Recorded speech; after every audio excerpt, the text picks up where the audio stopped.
Welcome to the Outer Banks.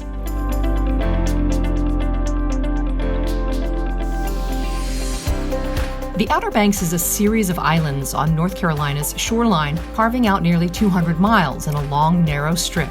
It's the Tar Heel State's coastal gem. While it's growing and developing, there are many areas that are completely natural and untouched.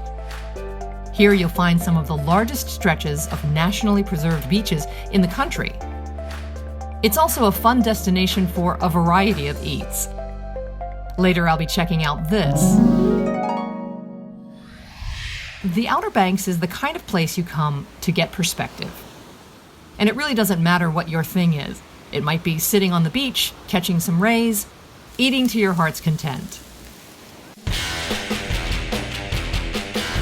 This weekend, I wanted to learn to kiteboard. When you do, you head to Hatteras Island, 7 communities on a barrier island where kite conditions are normally ideal. This is what I envisioned. But this is what was. No wind, no kiteboarding.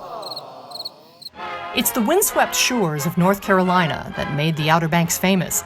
But on a day like this, even the Wright brothers would pack up. Now don't get me wrong, Hatteras Island is a mecca for kiteboarders. It's truly the hotspot. But no one can make Mother Nature make wind. Since low winds are perfect for neophyte windsurfers, I did that. Barton Decker and his son Ryder run a great little shop, Hatteras Island Surf and Sail. Perfect for this earnest beginner to learn how.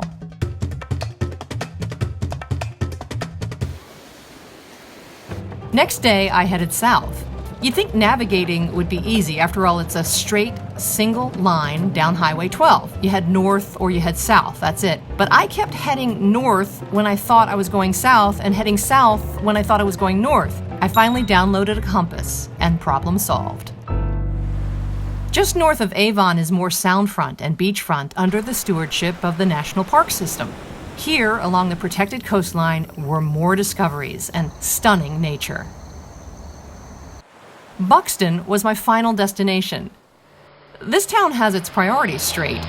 Bingo, Wednesdays, be there.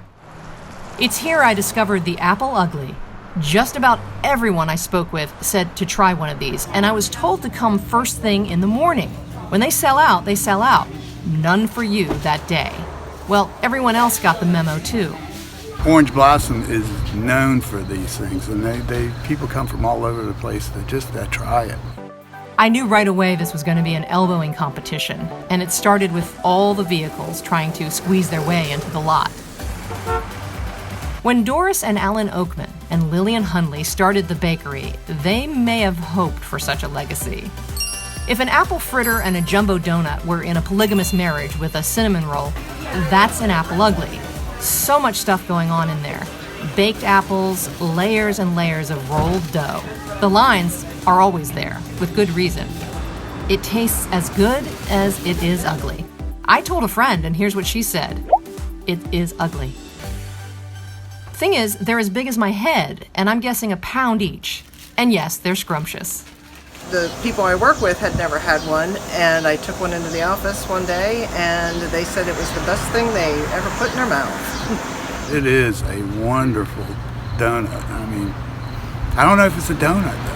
It's just a big, doughy creation that's yummy. When I used to vacation down here before we bought the store, we used to go get apple uglies all the time. You could take one home and eat it for 3 or 4 days. I mean, you could feed a family off this thing. All right, just to give you an idea, it's been several hours. It's now the afternoon.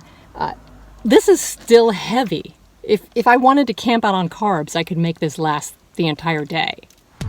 But I wouldn't overdo it, not when the Outer Banks has so many great food options. There's a variety of places to choose from. It was time to leave the Outer Banks, so I stepped out on the beach one last time. I noticed that, like the humans, some of the birds stay active and some just want to relax. It's certain when I return, I'll be doing both.